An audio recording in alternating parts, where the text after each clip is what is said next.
President Trump clings to his story about Hurricane Dorian and plays with Sharpies. I'm Ben Shapiro. This is The Ben Shapiro Show.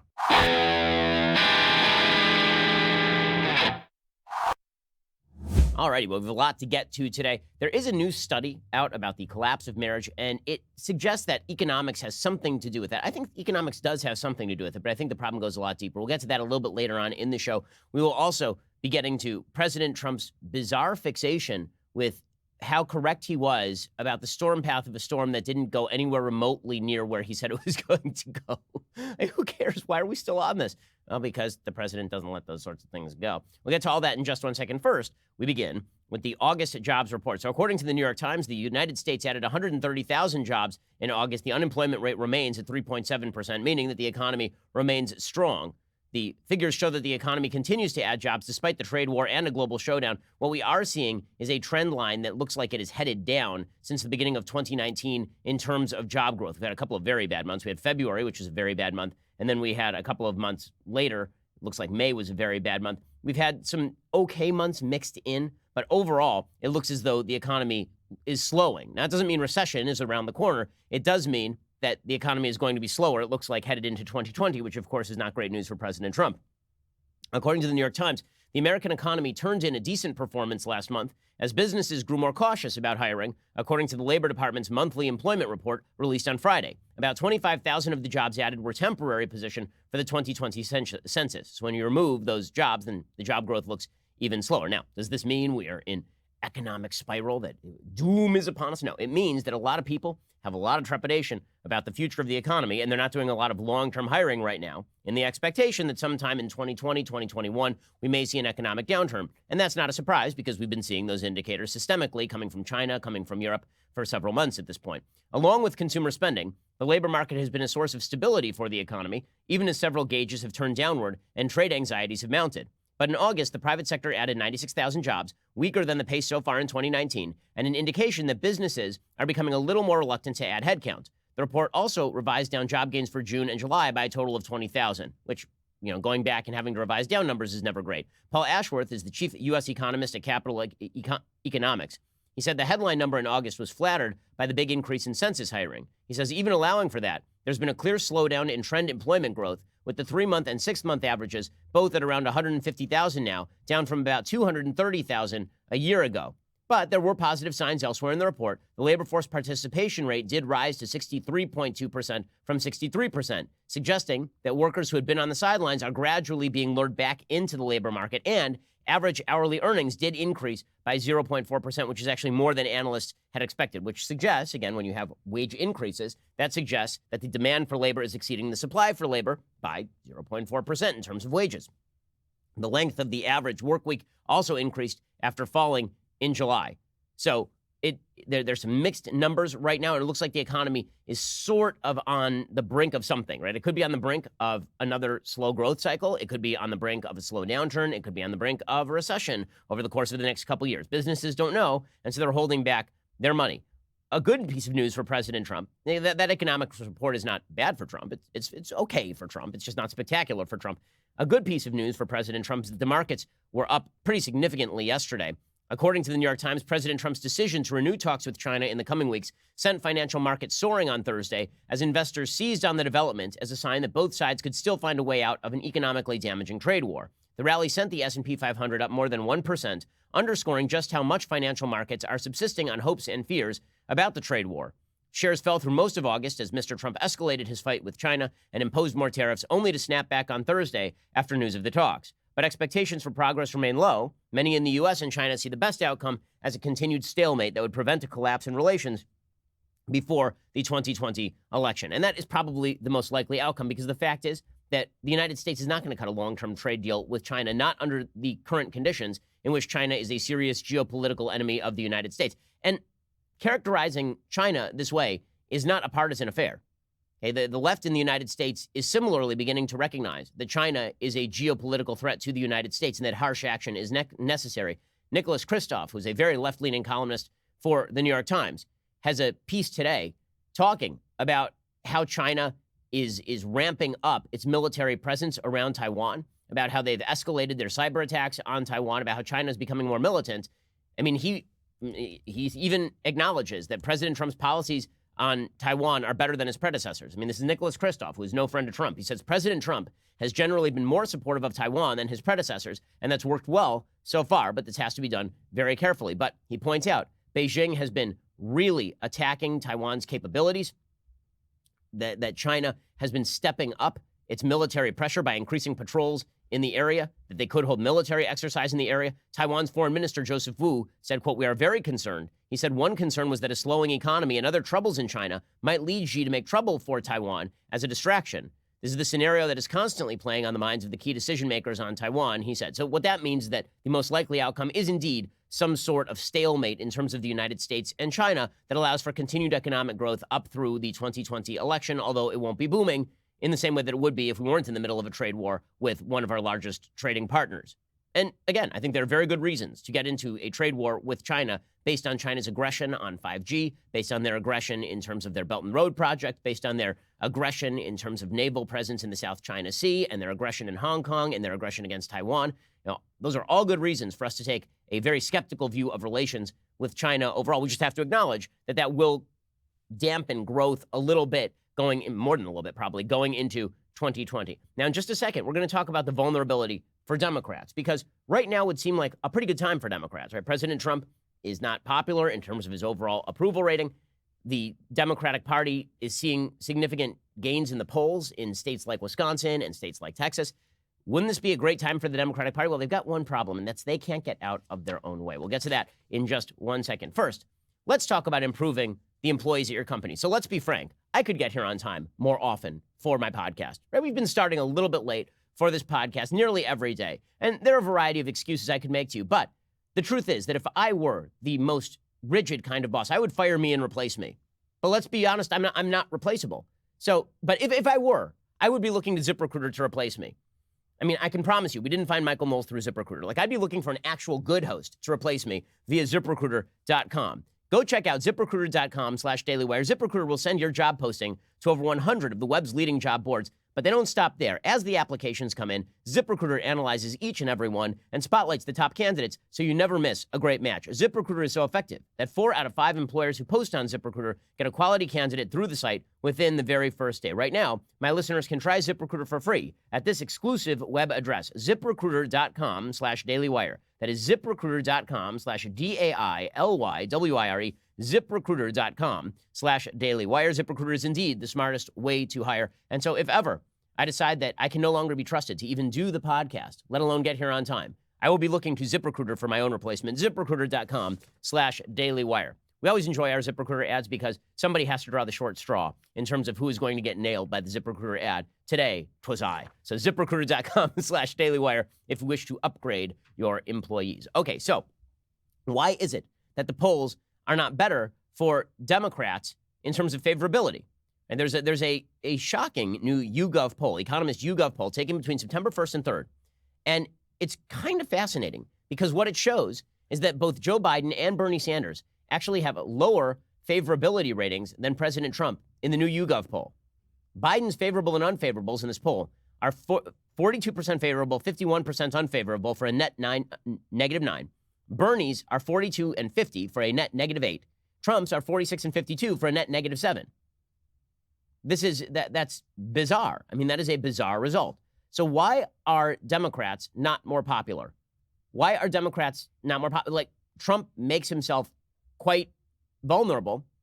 As we will see, President Trump has a habit of stepping on his own, but, the fact is that the Democrats are not making themselves popular. Well, one reason they're not making themselves popular is their pitch seems to be something like this. Americans, you suck. You're terrible.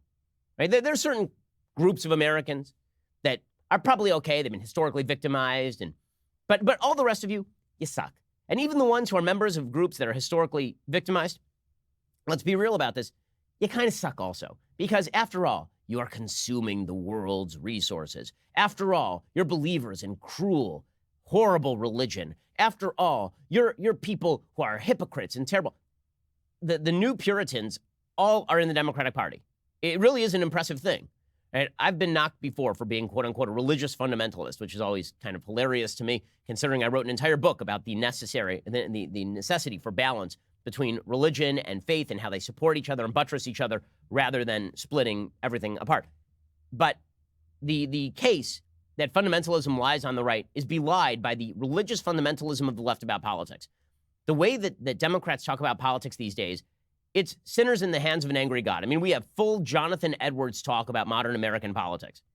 You, Americans, have sinned, and you must atone. And this is how you end up with a 7-hour climate change town hall in which the Democrats claim that, like religious figures of old, they're going to ban all the things. They're going to set up their own set of commandments, and they're going to ban all the things. Here are Democrats, just 2 nights ago, talking about how all the things will be banned, all of them. Let's talk about offshore drilling for oil. Would you ban it? Yes. We will transition off of fossil fuels, natural gas, coal, oil. What about the export of fossil fuels from the United States? Would you ban that?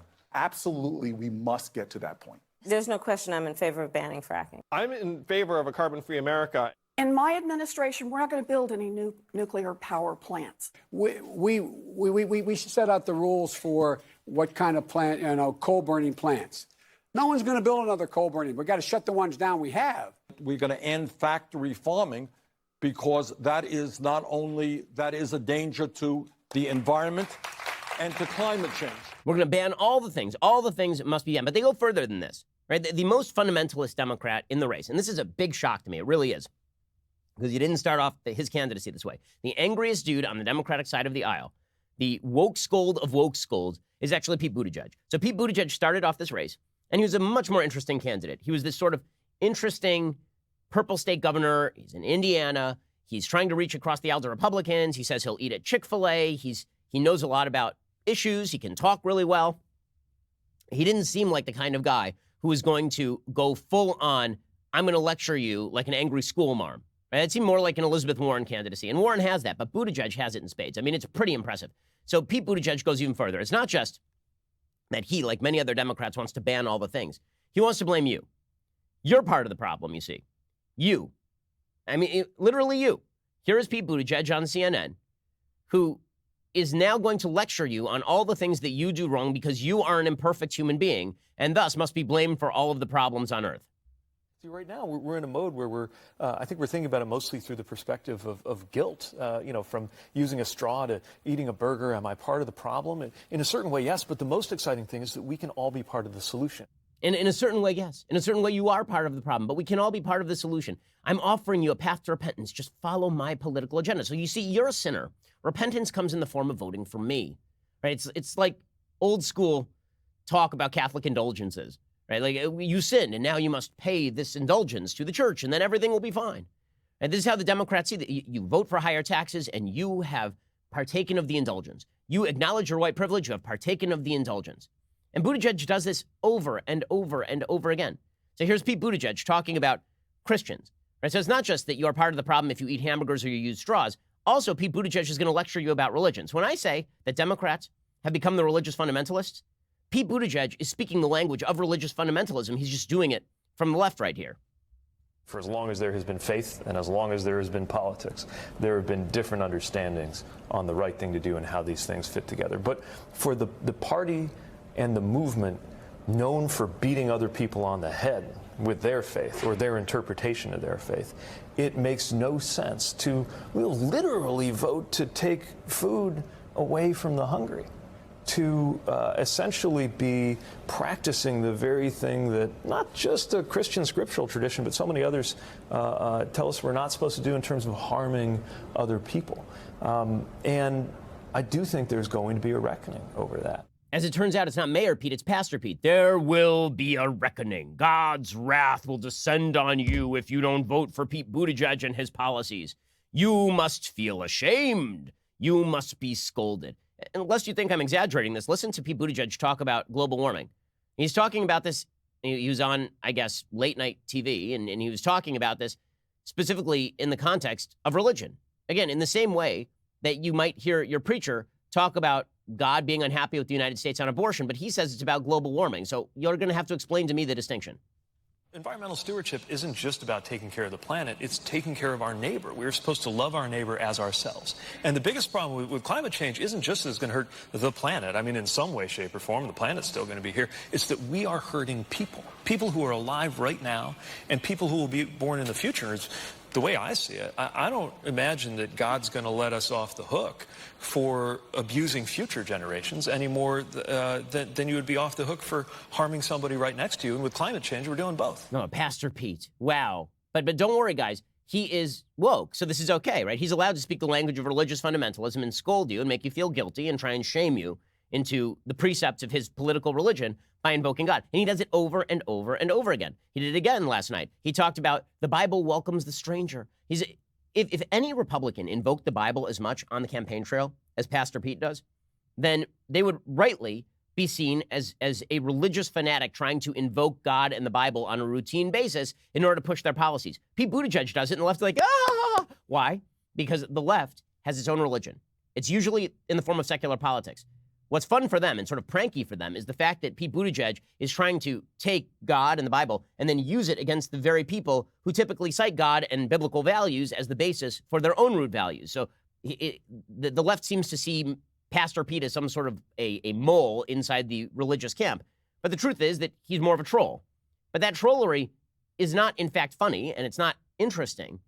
And it is part of a broader left-wing viewpoint, which is that everybody has to be shamed into doing what you want, and they should be shamed by the forces of corporate homogeneity. They should be forced to do what you want by the force of government, if that can be achieved. Here's Pastor Pete again inciting the Bible.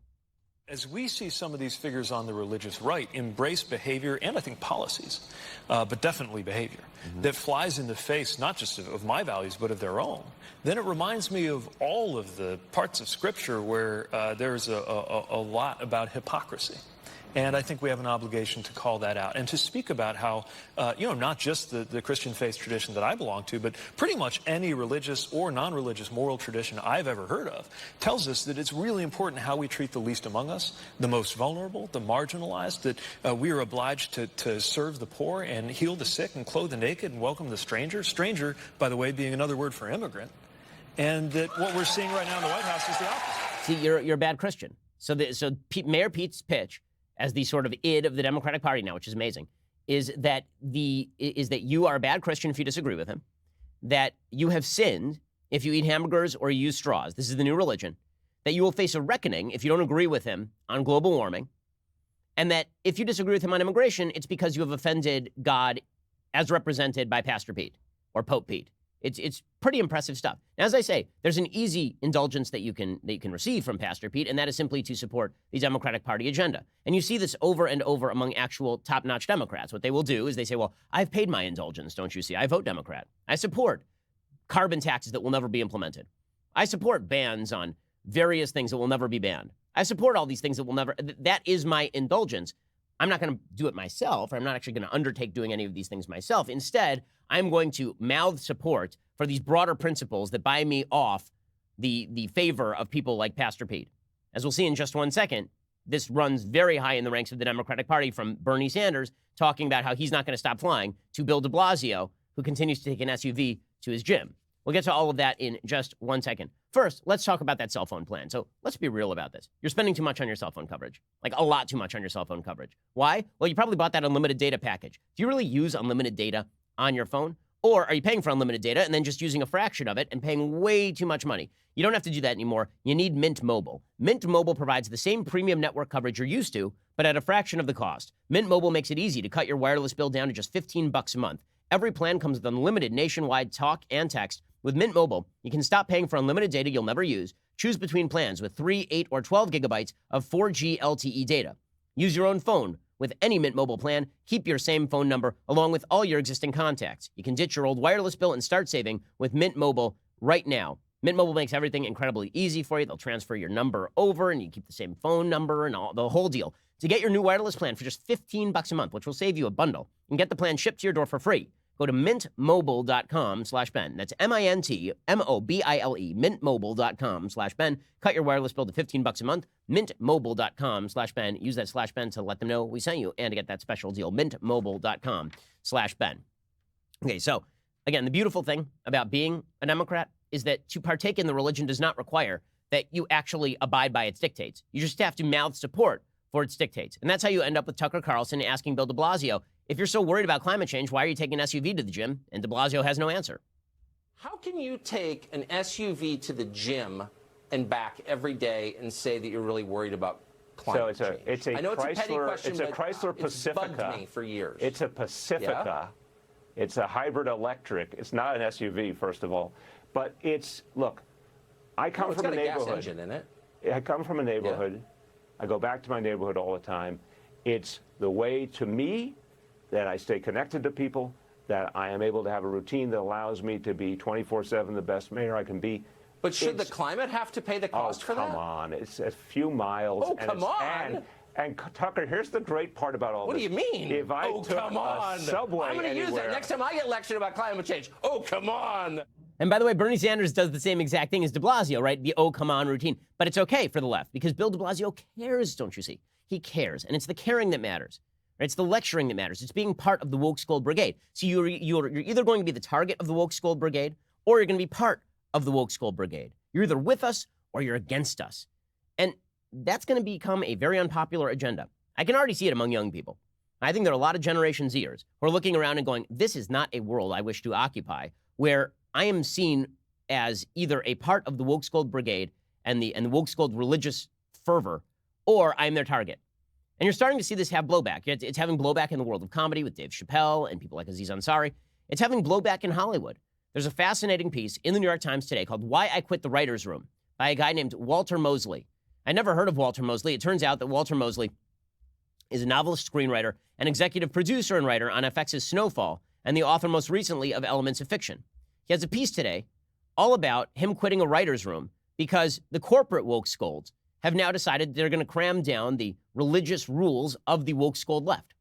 Because here's how the system works. A bunch of woke scolds get together, and they decide that they're going to out people and hurt people and damage people's careers and damage corporations based on bad old tweets. You have sinned and you must repent. And the corporations cave because the corporations are risk averse. And so they actually take the woke scold agenda and then they enshrine it in corporate bylaws. They enshrine it in their HR practices. And then it turns out that there's no flexibility in those practices. So when somebody who's a member of the left sins against the hierarchy that the left itself has created, they must pay. And this is exactly what happened to Walter Mosley. He says, earlier this year, I had just finished with the Snowfall writer's room for the season when I took a similar job on a different show at a different network. I'd been in the new room for a few weeks when I got a call from Human Resources. A pleasant-sounding young man said, Mr. Mosley, it has been reported that you used the N-word in the writer's room. I replied, I am the N-word in the writer's room. He's a black guy. He said very nicely that I could not use that word except in a script. I could write it, but I could not say it. Me, a man whose people in America have been, among other things, slandered by many words. But I could no longer use that particular word to describe the environs of my experience. I have to stop with the forward thrust of this story to say that I had indeed said the word in the room. I hadn't called anyone it. I just told a story about a cop who explained to me on the streets of LA that he stopped all N-words in Patty neighborhoods and all Patties in N-word neighborhoods because they were usually up to no good. I was telling a true story as I remembered it. Someone in the room, I have no idea who, called HR and said that my use of the word made them uncomfortable, and the HR rep called to inform me that such language was unacceptable to my employers. I couldn't use that word in common parlance even to express an experience I lived through. There I was, a black man in America who shares with millions of others the history of racism, and more often than not treated as subhuman. If addressed at all, that history had to be rendered in words my employers regarded as acceptable. There I was being chastised for criticizing the word that oppressed me and mine for centuries. As far as I know, the word is in the dictionary. As far as I know, the Constitution and the Bill of Rights assure me of both the freedom of speech and the pursuit of happiness. Okay, he is right. And you can see the political awakening beginning. The Democratic Party is trying to formalize the rules of political correctness, implement them from above in both governmental and corporate terms, and people are beginning to buck against that system. You wonder why the Democrats aren't able to pull ahead of a very unpopular president like President Trump? This would be the reason. This would be the reason. They've set up a standard that is unlivable even for folks on the left. I'll give you another example of this in just 1 second from the University of Alabama. First, let's talk about September. September, it happens to be, is National Life Insurance Awareness Month. You probably weren't aware of that. Well, now you are, because I just raised your awareness of National Life Insurance Awareness Month. Well, now that you're aware, why don't you do something about it and stop wasting time? You just go be an adult. Okay, if you should plots tomorrow, you want to make sure that your family is taken care of. And this is where life insurance comes in. But 40% of Americans don't actually have life insurance. Why? Well, because it's a pain in the butt. You don't know where to buy it. You don't know if you're getting the best plan. Policy Genius now makes it easier than ever to get you covered. Policy Genius is the easy way to shop for life insurance online. In minutes, you can compare quotes from top insurers and find your best price. Once you apply, the Policy Genius team will handle all the paperwork and the red tape. And Policy Genius doesn't just make life insurance easy. They can also help you find the right home insurance, auto insurance, disability insurance. Policy Genius makes it super simple to get life insurance so you don't have any more excuses. And now that you're aware of it being National Life Insurance Awareness Month, we've made you aware. Go do the responsible thing and be a responsible human. Go to policygenius.com right now. Get quotes, apply in minutes. Make sure you are not buried in a pauper's grave and leave your family penniless. You can do the whole thing on your phone, like right this very instant. Policy Genius, the easy way to compare and buy life insurance. Go check them out right now at policygenius.com. Okay, another example of the woke Scold left standard coming back to bite them directly in the ass. So there's this guy named Jamie Riley. He's the University of Alabama Assistant Vice President and Dean of Students. He has now resigned his position on Thursday after less than 7 months on the job. Why? Well, Breitbart News published an article detailing images of past tweets from Riley in which he criticized the American flag and made a connection between police and racism. According to Jackson Fuentes, the press secretary for the University of Alabama Student Government Association, they confirmed that Riley is no longer working at the university. Fuentes said, "For us right now, basically all I can tell you is that the university and Dr. Riley have mutually agreed to part ways." So yeah, that's true, and we do wish him the best. Apparently, he resigned his position. So what exactly did this professor actually tweet out? He tweeted out back in 2017, September of 2017, "The American flag represents a systemic history of racism for my people. Police are a part of that system. Is it that hard to see the correlation?" And then he also tweeted, "I'm baffled about how the first thing white people say is that's not racist when they can't even experience racism. You have zero opinion. Hashtag miss me with your privilege." And then he also sent a tweet saying, "Are movies about slavery truly about educating the unaware or to remind black people of our place in society?" Okay, these are all radical tweets, right? I mean, these are things that I disagree with. I think they are morally wrong. Should he lose his job as assistant vice president and dean of students because he has some old tweets that I find offensive? I think the answer is no. But the world the left has created is a world without forgiveness. And if the right decides to apply those same rules to people on the left, well, then this is the world the left has created. And I think more and more people are tired of these rules. I think more and more people believe that these rules are terrible, that they're bad for America, that they're bad for the country, that the woke scolding of the left is tiresome and annoying, and that Trump was the middle finger to that. So if this becomes a battle between Pastor Pete and his school marmish lecturing of you about your own personal morality, and Donald Trump and his freewheeling, "I'll say anything, I don't really care," the American people are not up for more Pastor Peting. And they're not. They're not up for more shaming and guilting, not about things that they don't deserve to be shamed or guilted over, like believing in basic biblical precepts or disagreeing with Mayor Pete over immigration policy, or wanting to see an actual plan for climate change that doesn't involve destroying the United States economy while China sails along on the shoals of carbon emissions. And so I think that this is why the Democrats are having trouble with popularity. Now, again, it's like this election, this 2020 election, is a game of hold my beer. There's a meme online where it's like somebody's doing something stupid, and you're like, well, that other person couldn't do something as stupid as that. And the other person's like, well, hold my beer. That's what's going on right now. So Trump is constantly saying, tweeting things that damage himself. And then the Democrats are like, hold my beer. Let's do a 7-hour climate change extravaganza where we talk about banning cows in air travel. And then Trump is like, wait, no, you hold my beer. And then he's like, you know what I'm going to do? I'm going to do like a 4-day controversy over whether I was originally right to have suggested that Hurricane Dorian might make landfall in Alabama. You're like, wait, what? Why is that a good idea? Is that something we really have to do? And the answer, according to Trump, is yes, because never back down, never compromise, never suggest that you could possibly have gotten nothing wrong. Like, why couldn't Trump have just said, listen, got it wrong. I was given information that Dorian might make landfall in Alabama. I tweeted that out at the time. It turns out it was wrong. Listen to the National Weather Service. Look how easy that was. We solved the crisis in 15 seconds. But President Trump's like, no, not going to do that. Not interested. So he has now tweeted about Hurricane Dorian repeatedly, right? Because he is trying to suggest that he was always right when he was talking about the projected path of Hurricane Dorian. This became a big controversy because because President Trump did a press conference on September 4th holding up a map of Hurricane Dorian. And it showed its projected storm path or possible storm path hitting Florida. And he had tweeted out that it might hit Alabama too. So what did he do? I mean, the supposition is that President Trump personally took a Sharpie. He loves Sharpies. He took a Sharpie and he actually drew a larger storm path for the storm on the map. Now, to me, this is funny because, look, human beings are flawed. Human beings have foibles. President Trump has plenty of them. Am I really going to be like super offended that this man is very thin-skinned and arrogant and can't abide the fact that he made a mistake? No, I mean, like, if you don't know that by now, you haven't been watching closely enough, or you're blind, or you're stupid, or whatever. But the fact is that Trump taking the Sharpie and going, whoop, look, now it's going to hit Alabama. Change the map. Boom, Sharpie, fixed. It's a little funny, isn't it? The media decided to make this an all-out war. How could Trump alter the hurricane map? He's violated federal law. Impeach. It's like, oh my God. So now they're just throwing the beer back and forth. They're both covered in beer. It's like that scene at the beginning of Zoolander where everybody's shooting each other with gasoline. And then we're just waiting for somebody to light the match at this point. We're having a big gas fight. And then we're just going to light a match and everybody's going to explode. Because Trump's like, here, hold my beer. And Democrats like, here, hold our beer. And now they're all covered in beer. Everybody's covered in beer.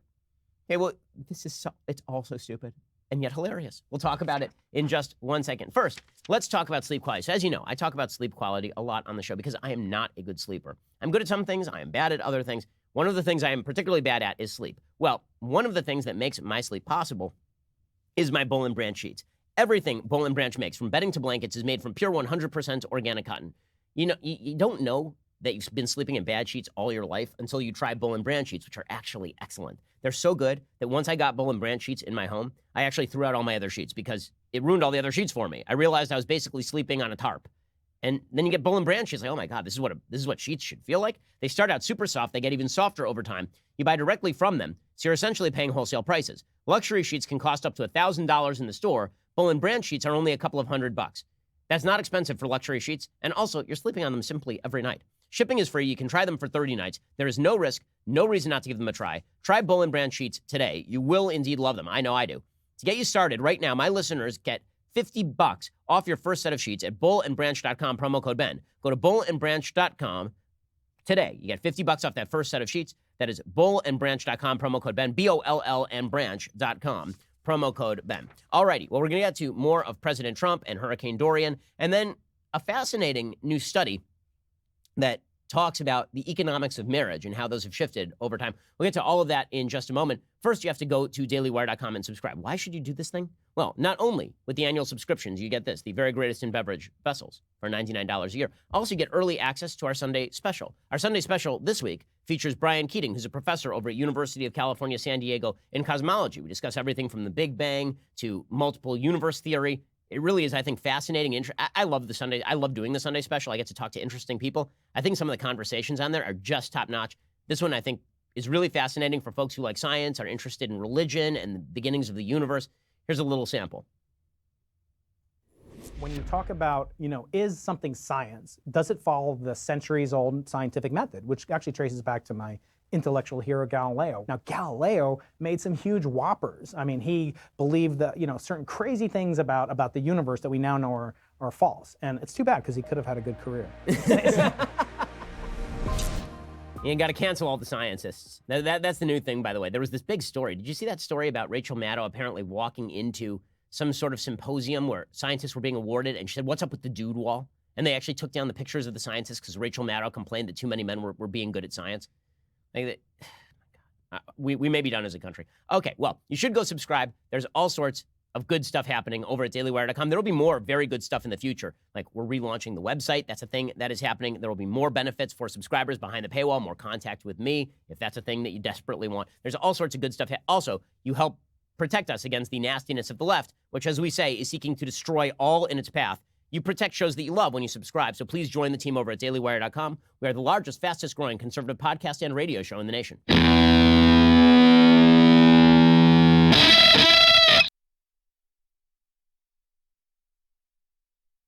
So as I say, President Trump, all he should be doing is the Donald Sutherland at the end of Invasion of the Body Snatchers face. He should just be screaming and pointing at Democrats.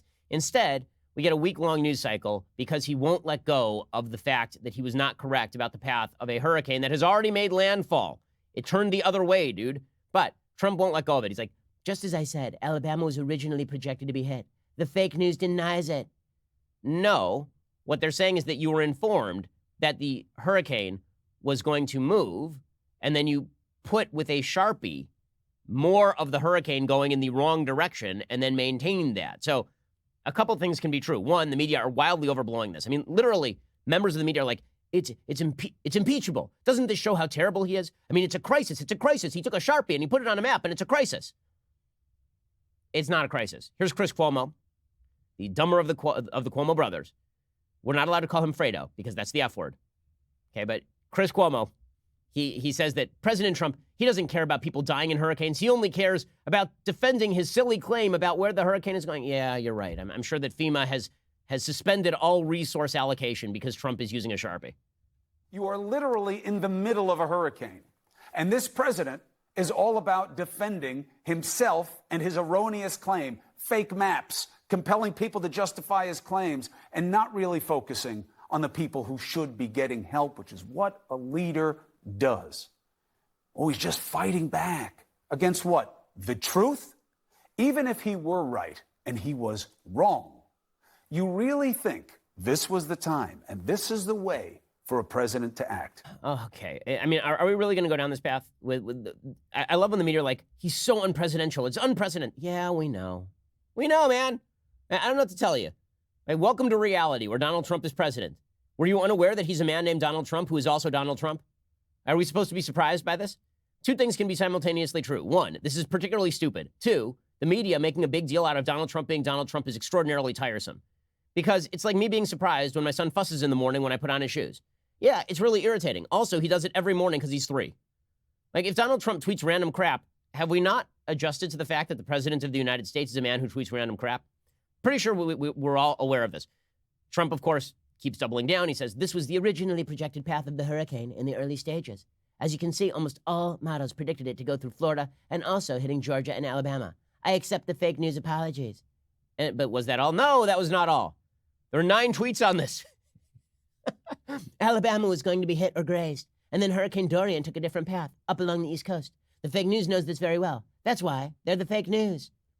But wait, he's not done. In the early days of the hurricane, when it was predicted that Dorian would go through Miami or West Palm Beach, even before it reached the Bahamas, certain models strongly suggested that Alabama and Georgia would be hit as it made its way through Florida and to the Gulf. Instead, it turned north and went up the coast, where it continues now. In the one model through Florida, the great state of Alabama would have been hit or grazed. In the path it took, no. Read my full FEMA statement. What I said was accurate. All fake news in order to demean. Okay, like, again, is this a grand allocation? 2 things can be true. One, what Trump is saying about the original storm path warnings and all of that, there's some truth to that. 2, is this worth the allocation of resources? 3, are the media really going crazy over Trump being Trump? Like, Trump is Trump. We're all aware. We're all very much aware of the Trump being Trump. Is this a smart thing to do, however? No, it is not a smart thing to do. And so I guess this game of hold my beer will continue until the end of time or until 2020 election, whichever comes first. Okay, meanwhile, there's a fascinating new study that I want to talk about today. It's really a really interesting new study. It's from researchers at Cornell University. They say marriage rates have steadily declined over the past few decades. Now researchers from Cornell University are offering up a possible explanation. There just aren't as many economically attractive men for unmarried women to meet as there used to be. Previous studies had attempted to answer why marriage rates are on the decline, but most focus solely on gender ratio discrepancies, as opposed to looking into the specific socioeconomic characteristics that make a particular man and woman a good match, according to studyfinds.org. First, the study's authors examined data collected on recent marriages between 2007 and 2012 and 2013 and 2017. These data were gathered as part of the American Community Survey's cumulative 5-year marriage statistics. That data was used to estimate the financial and socio-demographic characteristics of unmarried women's potential husbands by creating economic profiles that resembled real husbands who had married comparable women. So in other words, they would take 2 women, one was single, one was married. They would say the married woman tends to be married to this type of dude. Are there a lot of that type of dude in the population for the single woman to be married to? And the answer was no. Researchers found that the estimated potential dream husbands had an average income about 58% higher than the actual unmarried men currently available to unmarried women. The synthetic husbands were also 30% more likely to be employed than real single men and 19% more likely to have a college degree. It was also observed that many racial and ethnic minorities, specifically African American women, seem to be dealing with especially low numbers of economically attractive potential mates. So this is sort of Tucker Carlson's case, right? Tucker Carlson has been making the case that men have been underserved in the labor force, that with the advent of women moving into the labor force at heavier and heavier rates, there's more competition for increasing jobs, but the number of jobs is not increasing fast enough. And that increasing competition has left a lot of men out of jobs or in part-time jobs or in lower earning jobs because of wage competition. And this has led to a decline in marriage because women want to marry men who earn more than they do, or at least as much as they do. They want to marry men who are better educated. Everybody sort of wants to marry up, is basically the supposition. And this study is supposed to show exactly that. And the study is basically saying there are not enough men who are earning high salaries for women to marry.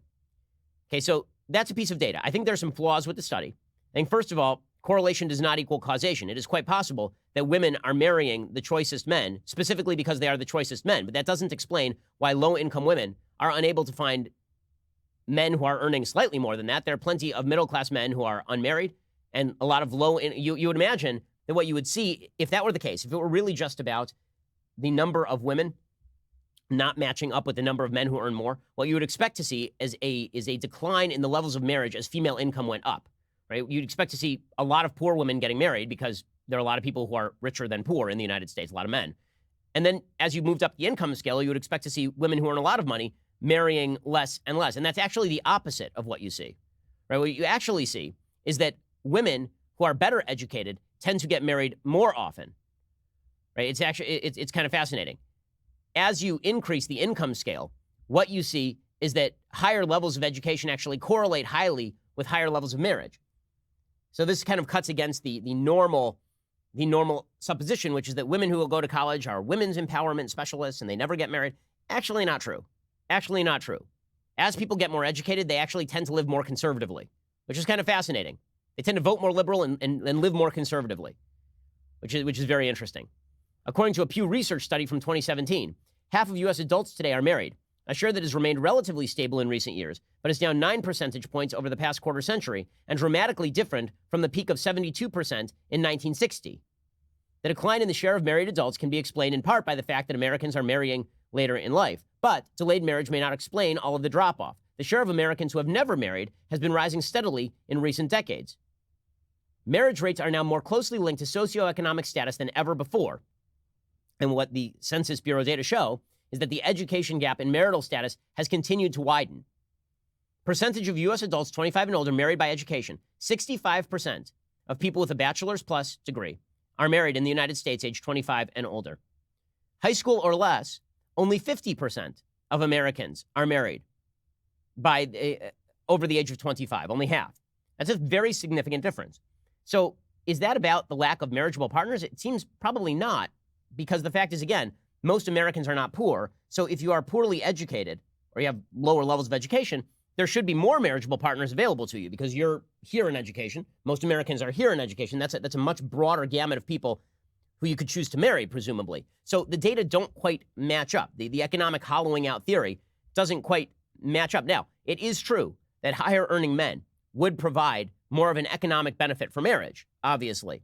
But what this really goes to is a cultural effect. What this really goes to, so this has been the big battle inside the conservative movement right now over the role of government. So people like Tucker have suggested that what you need is government interventionism to shore up male wages in order so that people will get married. And there is some truth to the idea that as male wages have relatively declined compared to female wages, that the marriage rates have gone down. But it is also true that exactly what you would expect to happen with regard to economics has been exacerbated wildly by the decline of religion in America.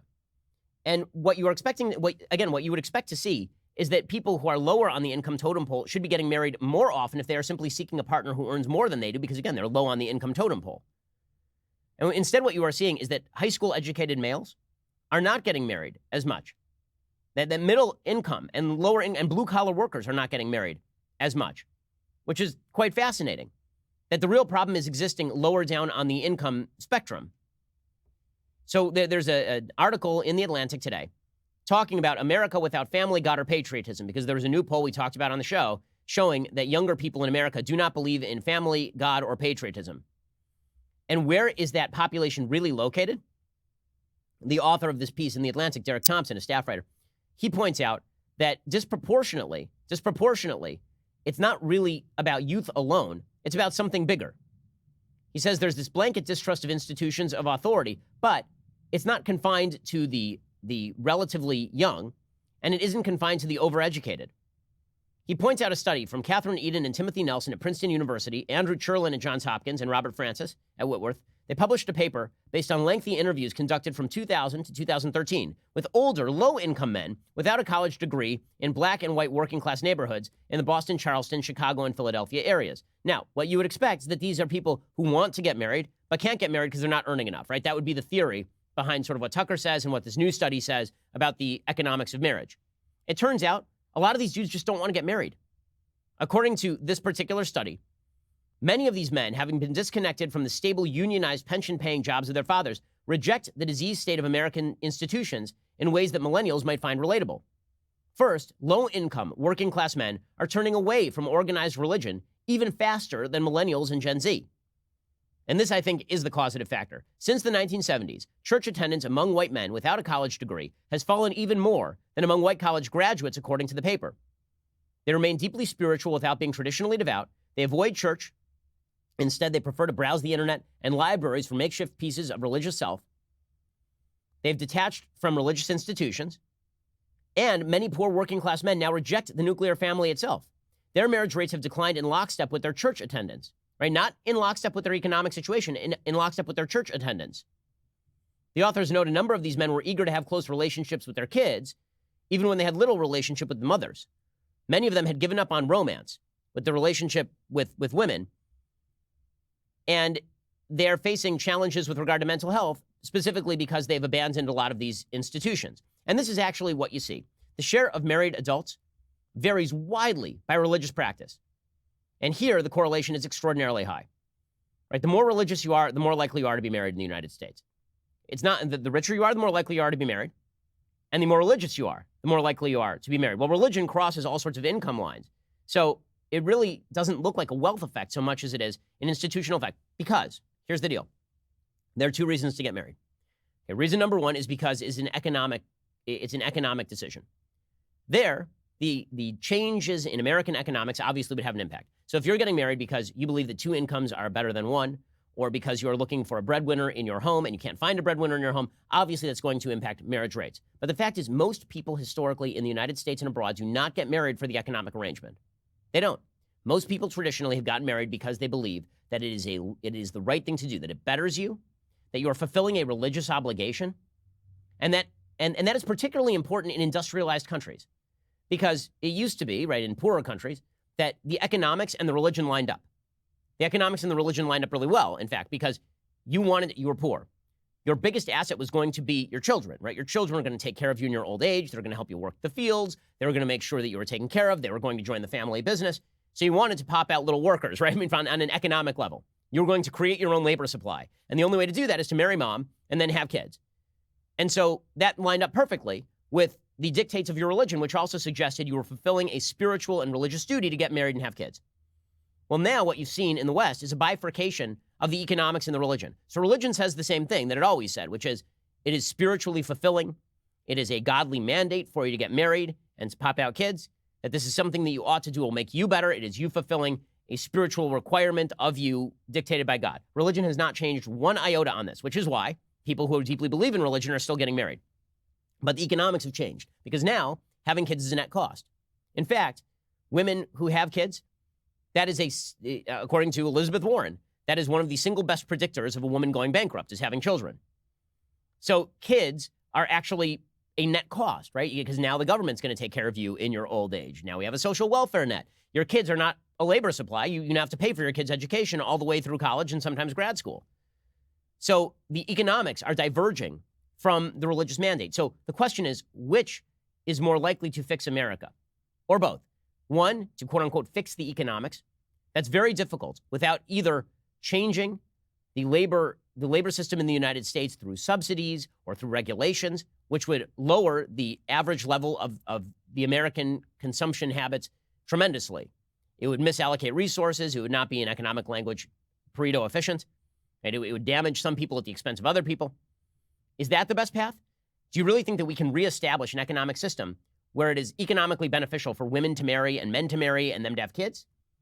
because that has never applied in industrialized countries, which is why as people get richer, they tend to have fewer children, right? Because kids cost instead of being a benefit. Or should we be encouraging people to reconnect with a lot of the religious and spiritual institutions that used to give people meaning? Because it turns out that the lack of meaning is probably a better predictor of whether you're going to make solid decisions in your personal life than whether you earn a lot of money or whether you don't earn a lot of money. The correlation there is really high.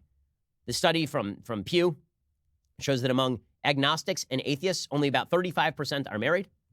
Among people who are members of the Presbyterian Church or the UCC or the Evangelical Lutheran Church, it is well above 60%. And this holds true for virtually all churches in the United States that people attend on a regular basis.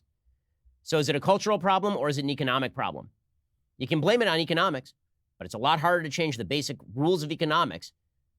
It is a lot easier, I think, and I think, frankly, more fruitful. I think the rules of economics are always going to push against you because they just go for what is most efficient. And what is most efficient may not cut in favor of the social institutions you love. You have to, brick by brick, rebuild those social institutions if you wish to reestablish the importance of marriage. Okay, time for a quick thing that I like. So here is a thing that I like. I'm always amused by the Dennis Prager, my friend Dennis Prager. He has this very simple thought experiment that he likes to do. And his thought experiment is, you're standing above a river, there's a drowning person, and there's your dog. Which one do you save? And he's always surprised that a huge number of people say that they would save the dog. I am similarly surprised. But that same logic is now applied to the logic of abortion. Will Witt over at PragerU did a video in which he went around asking a bunch of liberals whether we should protect the lives of unborn eagles' eggs. And then he asked them about unborn humans. Watch. What's up, guys? This is Will Witt with PragerU. Today we're in Echo Park, where we have a petition to stop the killing of eagles, stop the destruction of eagle eggs, but then we're asking them to sign a petition to stop the killing of babies. Yeah, of course. Awesome. Don't kill eagles. Yeah, double signature is I fine. had like 3 White Claws today. And so I didn't know if you guys would want to sign for sure, yeah. Best of luck. I hope you save the eagles. Thank you. Thank you so much. And we actually, let me just talk to you real quick. We have one other petition about stopping the killing of humans, too. Oh my God. Stop the killing of babies. I hate Like killing of babies. Right? Like you hate abortion? We want to protect their rights, too, even though being, like, unborn. Wait, so I know if you would I want don't to... agree with that. I fully support abortion. Why do you support not the killing of unborn eagles, but the killing of unborn children? I think it's the mother's decision. But babies are gross. Say babies are gross? Yes. Well, it's just like, you know what it does to your body? You're not a woman, so you'd have no idea. A human woman should have more rights, probably, than a bald eagle. Yeah. Okay. Abortion. Thanks. Wow. Yeah, there's some real philosophical disconnect right there. Okay, one other thing that I like. So Drew Brees, the woke police came for Drew Brees today, the quarterback of the New Orleans Saints. He had cut a video for Focus on the Family for National Bring a Bible to School Day. Drew Brees is a religious Christian. And he had just cut this video saying that you should bring a Bible to school to demonstrate your religious fealty. That doesn't violate the First Amendment. It doesn't ruin your school or anything. And that's fine. The woke scolds came after him because they were like, well, he worked with Focus on the Family, and Focus on the Family is in favor of traditional marriage, and that means they're evil. So Drew Brees is evil. Well, Drew Brees was asked about this, and he's like, are you guys effing kidding me? I cut a video on behalf of people being able to bring Bibles to school, and now I'm on the chopping block? Here's Drew Brees defending himself, as well he should. There's been a lot of negativity spread about me in the LGBTQ community recently, based upon a article that someone wrote with a very negative headline that I think led people to believe that somehow I was aligned with an organization that was anti-LGBTQ. What I did was I filmed a video recently that was encouraging kids to bring their Bibles to school for National Bring Your Bible to School Day. It was as simple as that. So I'm not sure why the negativity spread or why people tried to rope me into certain negativity. I do not support any groups that discriminate or that have their own agendas that are trying to promote inequality. Okay, so, again, good for Drew Brees. The woke police will come for anybody, man, and you cannot give an inch. You cannot give an inch because they're just the worst. Alrighty, we don't have time for things that I hate because basically the whole show this week has been about things that I hate. So we will be here a little bit later with 2 additional hours of content, or alternatively, we will see you here next week. I'm Ben Shapiro. This is The Ben Shapiro Show.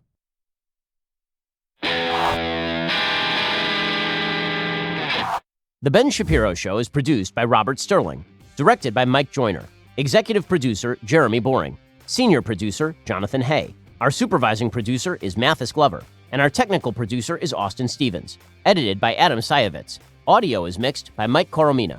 Hair and makeup is by Jesua Olvera. Production assistant Nick Sheehan. The Ben Shapiro Show is a Daily Wire production. Copyright Daily Wire 2019. On the Matt Walsh Show, we're not just discussing politics. We're talking culture, faith, family, all of the things that are really important to you. So come join the conversation.